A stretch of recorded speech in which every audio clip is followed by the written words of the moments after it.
La ferme de la Haye est une exploitation de 40 hectares cultivée en agriculture biologique. Elle est située au Mureau sur le champ captant de Flins-Aubergenville qui assure, par l'intermédiaire de Suez, l'alimentation en eau potable de 700 000 habitants de l'ouest parisien. Suez se montre très à l'écoute des producteurs bio du territoire. Sur 39 exploitations réparties sur les 10 communes, 4 sont cultivées en agriculture biologique. La ferme de la Haye est gérée par Fabien, maraîcher, dont l'installation avec son épouse a été viabilisée par un bail signé avec la région en 2010, et son frère Antoine, arboriculteur, qui a rejoint l'exploitation plus récemment. Les deux frères produisent des fruits et des légumes bio commercialisés en circuit court.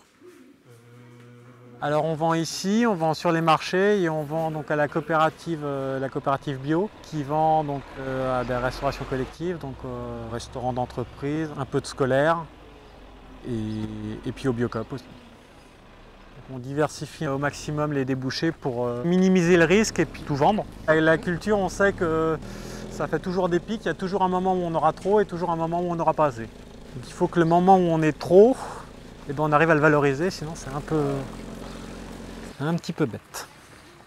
La ferme a permis la création d'une dizaine d'emplois.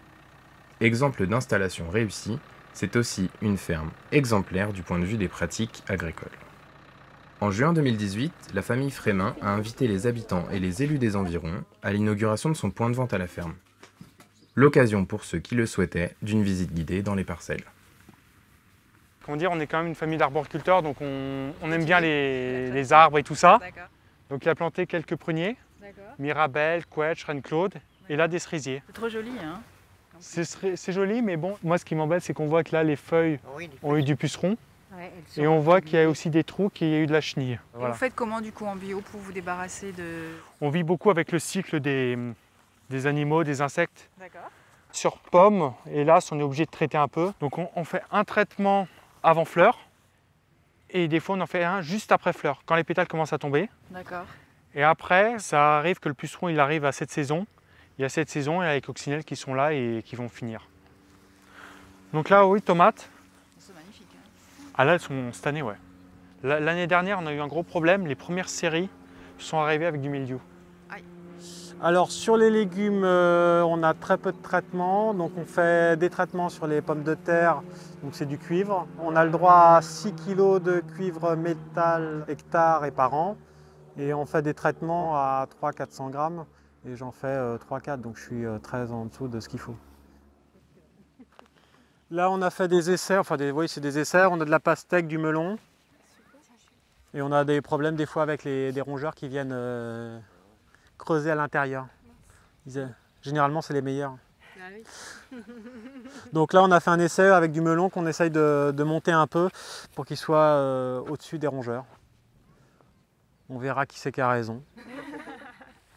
Melon, généralement, on fait plusieurs séries. Comme à peu près tous les légumes, on fait plusieurs séries. On plante tous les 15 jours. Et on espère étaler les récoltes. Et ça marche mieux que si on faisait tout en une fois. Ça permet aussi d'étaler le travail.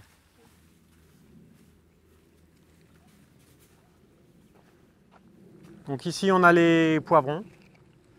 Le seul problème, c'est que quand ils commencent à être gros et tout ça, ils sont verts. Et il faut attendre à peu près 3 semaines pour qu'ils passent de vert à rouge. Sachant qu'en 3 semaines, ils peuvent avoir des coups de soleil et ils peuvent se faire manger par des bestioles. Donc généralement, je vends peu de poivrons rouges. Là, c'est de l'aubergine. Aubergine, c'est pareil, c'est un peu comme le cerisier dans les légumes. C'est l'espèce qui chope le plus de merde possible. Puceron, doryphore, tripes, saccharien, et après on a une liste de maladies à peu près autant. Donc pareil, ne pas la faire trop tôt, faut implanter dans de bonnes conditions, de la chaleur, pas trop mais suffisamment.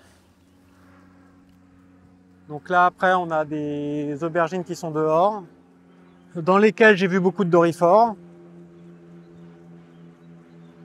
L'aubergine dehors, généralement ça marche que très moyennement bien. Pour ceux qui n'ont jamais vu du doryphore,